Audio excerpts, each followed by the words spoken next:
बच्चों, जैसा कि सभी को पता है सीजीएल 2022 में बहुत बड़े चेंजेस हुए हैं।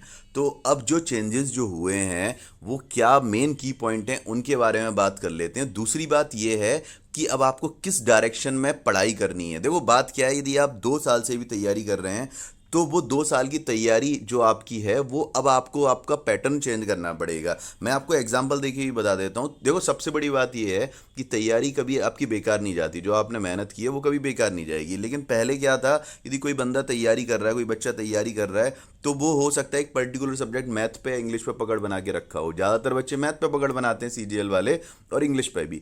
तो अब क्या है, यहाँ पे जो चेंजेस करने हैं वो सब चीज़ें हम डिस्कस करते हैं। सबसे पहली बात तो ये कि टीयर वन आपका क्वालिफाई हो चुका है। अब टीयर वन के मार्क्स की कोई टेंशन नहीं लेनी है कि हमें टीयर वन में 150 नंबर लेके आने हैं, 180 नंबर लेके आने हैं। जो पहले लक का जो खेल था ना, वो लक का खेल अब थोड़ा सा ऐसा लग रहा है कि सीजीएल में अब लक काम नहीं करेगा। आपका सही डिसीजन और सही आपकी अप्रोच काम करेगी।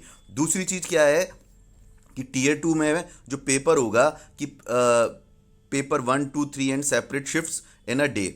ठीक है, सबसे पहले ये है कि paper one compulsory for all post, तो हमेशा से ही रहता था। Paper one will be included 3 section having 2 module, sectional cut off all section to be qualified. तो यहाँ पे जो दो चीज़ें हैं वो निकल के क्या सामने आ रही हैं कि टीयर वन आपका क्वालिफाई हो गया है और जो नेगेटिव मार्क्स हैं वो 0.50 के हैं। पहली चीज़। दूसरी चीज़ ये है कि अब आप टीयर टू जब देने जाओगे, टीयर टू में आपको 1 या 2 सब्जेक्ट नहीं मिलेंगे। आपको वहाँ पे स्कोर नहीं करना है, क्वालिफाई भी करना है। मतलब 4 सब्जेक्ट हैं, सबको पता है टीयर टू में अब कौन कौन से हैं। मैथ, रीजनिंग, इंग्लिश, जीएस और कंप्यूटर। सॉरी, 5 सब्जेक्ट हो गए। पांचों को क्वालिफाई करना है। ठीक है जी। अब आगे की कहानी समझ लेते हैं। अब जो इसके बाद हम अपना की पॉइंट, मतलब जो डायरेक्शन बताते हैं कि डायरेक्शन क्या रखनी चाहिए और किस तरीके से आपको प्रिपरेशन करनी चाहिए, क्योंकि समय बहुत कम है और अचानक से नोटिफिकेशन आया है। जरा सी भी आपने चूक कर दी तो बहुत बड़ा मिस्टेक हो जाएगा आपके साथ। आप इस चीज़ को फिर आपको 1 साल का खामियाजा भुगतना पड़ सकता है। अब यहाँ पे देखो क्या है। पेपर वन जो होगा, ड्यूरेशन 2 hours 15 minutes का है। पेपर वन में क्या क्या है आपका। पेपर वन, यहाँ पे टीयर टू की बात कर रहा हूँ। टीयर वन तो क्वालिफाई है। टीयर वन में जो पहले आता था वही आएगा, math, reasoning, English, GS. Tier two का पूरा खेल आया। टीयर वन आपको क्वालिफाई करना है। मतलब क्वालिफाइंग का मतलब ये है कि आप जितनी भी कट ऑफ आ गई वो मार्क्स आपके इंक्लूड नहीं होंगे। सेक्शन वन में मैथ, ठीक है, रीजनिंग, इंग्लिश, जनरल अवेयरनेस और कंप्यूटर नॉलेज, ये सब को आपको क्या करना है, इन सब को आपको क्वालिफाई करना है। अब यहाँ पे कहानी ये है, पहले जो जीएस सॉरी जो मैथ होता था वो 200 मार्क्स का होता था। अब कितने का कर दिया है इन्होंने, केवल 90 नंबर का। उसके साथ रीजनिंग इंक्लूड कर दिए, वो 90 नंबर की हो गई है। इंग्लिश लैंग्वेज और इंग्लिश लैंग्वेज की वेटेज थोड़ी सी बड़ी है। 45 नंबर की इंग्लिश लैंग्वेज है, 25 नंबर की जनरल अवेयरनेस है। यहाँ पे जो सबसे बड़ा जो फैक्टर बनेगा ना, वो बनेगा जीएस एंड कंप्यूटर। तो जीएस कितने नंबर की है, 25 थी, 75 नंबर की। और कंप्यूटर है आपका कितने नंबर का, 20 नंबर का। आपको जीएस मतलब ये चीज़ है, सेक्शन 2 क्वालिफाई करना है, सेक्शन 1 क्वालिफाई करना है, सेक्शन 3 क्वालिफाई करना है। मतलब मैथ और रीजनिंग को भी इसमें कोई नंबर कम लेके नहीं आने हैं। कि आप यदि सोचें कि हमारी चलो मैथ और रीजनिंग पे पकड़ अच्छी है, इंग्लिश और जीएस पे पकड़ बेकार है, तो आपको ये चीज़ भी क्वालिफाई करनी है, सेक्शन भी क्वालिफाई करने हैं आपको। ठीक है। इसके बाद फिर आपका एक टेस्ट होगा, वो चीज़ बिल्कुल जायज़ है। टेस्ट 15 मिनट का टेस्ट है। डेटा ऑपरेटरिंग का टेस्ट होता है, मतलब डेटा एंट्री स्पीड टेस्ट होता है हल्का सा। तो बच्चों की थोड़ी सी प्रैक्टिस होगी, वो इजीली निकल जाता है। इतना बड़ा टास्क नहीं होगा उसमें, थोड़ी सी प्रैक्टिस करनी पड़ेगी।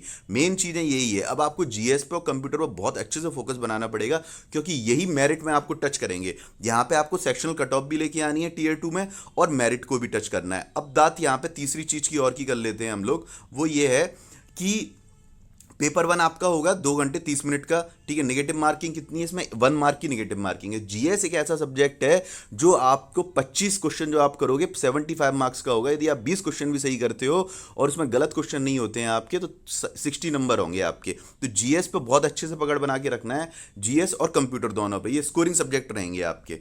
ठीक है। स्टेटिकल, जो बच्चे स्टेटिकल देते हैं उनके लिए वही 2 घंटे का पेपर है। जिन्होंने ऑप्शन दिया होगा 0.5 मार्क्स की नेगेटिव है। जनरल स्टडी, फाइनेंस और इकोनॉमिक्स की 2 hours 5 minutes की, ये मतलब 0.5 मार्क्स की नेगेटिव मार्किंग है। ये चीज़ें, ये तो सारी की सारी सेम है, इसमें कोई दिक्कत नहीं है। मेन कहानी जो पूरी की पूरी बदली है वो आपकी किस में बदली है, टीयर टू में बदली है।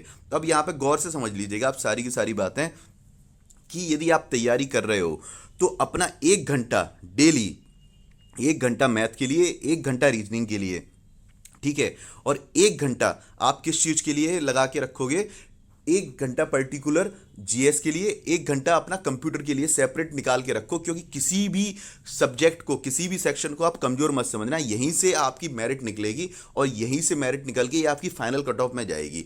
इसके साथ साथ ये 4-5 घंटे आप सेक्शनल कट ऑफ मतलब सेक्शनल सब्जेक्ट के लिए निकाल के रखो, और फिर दिन में कम से कम 2 प्रैक्टिस सेट लगाओ। प्रैक्टिस सेट भी ऐसे लगाओ जो पूरे के पूरे कंप्लीट हो। और यहाँ पे इस चैनल पे मैं आपको 2 सब्जेक्ट की गारंटी देता हूँ, जनरल अवेयरनेस और कंप्यूटर नॉलेज की। ये आपको महीने भर में इतना अच्छे से करा दिया जाएगा कि पर्टिकुलर आप इसमें बिंदास होके बहुत अच्छे से स्कोर कर लोगे।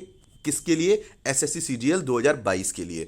ठीक है, यदि आपको कोई भी मतलब इंफॉर्मेशन लेनी हो तो कमेंट करके आप बता सकते हो। बेसिकली मैं फिर रिपीट कर रहा हूं, लक का खेल पूरी तरीके से खत्म हो गया है। टीयर 1 क्वालिफाई हो चुका है, टीयर 2 के मार्क्स आपके काउंट होंगे, लेकिन सेक्शनल कट ऑफ के साथ साथ से आपको हर सेक्शन क्वालिफाई करना पड़ेगा हर कंडीशन में। तो फोकस यही है कि मैथ और रीजनिंग तो आपको रखनी है तैयारी, साथ में जीएस की तैयारी बहुत स्पेशल लेवल पे करनी पड़ेगी, जीएस की और कंप्यूटर की। ठीक है, इंग्लिश बच्चे अपनी तैयारी करके चलता है, इंग्लिश 45 मार्क्स की आएगी, तो पहली बार पेपर हो रहा है। मैं आपको गुरु मंत्र बता दे रहा हूं ये, कि पहली बार एसएससी ऐसा करा रही है जिससे पैटर्न चेंज हुआ। तो पेपर इस बार जो आएगा ना, तो काफी हद तक आपको इजी मिलेगा, लेकिन बाद में यही कॉम्पिटिशन बढ़ जाएगा। तो इसी यही एक आपके पास टास्क है जिसको आप बहुत अच्छे तरीके से कंप्लीट कर लो। यही मौका है कि वैकेंसी भी ज़्यादा है और पेपर भी उस हिसाब का नहीं आएगा जिस हिसाब का मतलब पहले क्या होता था कि अचानक से जब एसएससी आई थी ना, तो पेपर का लेवल थोड़ा स्टैंडर्ड लो था। तो अभी भी थोड़ा सा इजी मिलेगा आपको, और आने वाले टाइम में जैसे ये पैटर्न चेंज हुआ है ना, 1-2 साल में इसका स्टैंडर्ड बहुत ज़्यादा बढ़ जाएगा। तो ये चीज़ मान के चलो और अच्छे से तैयारी करो। यकीन मानो इस बार आप क्वालिफाई करके जाओगे। थैंक यू सो मच, और कमेंट जरूर कीजिएगा आप लोग।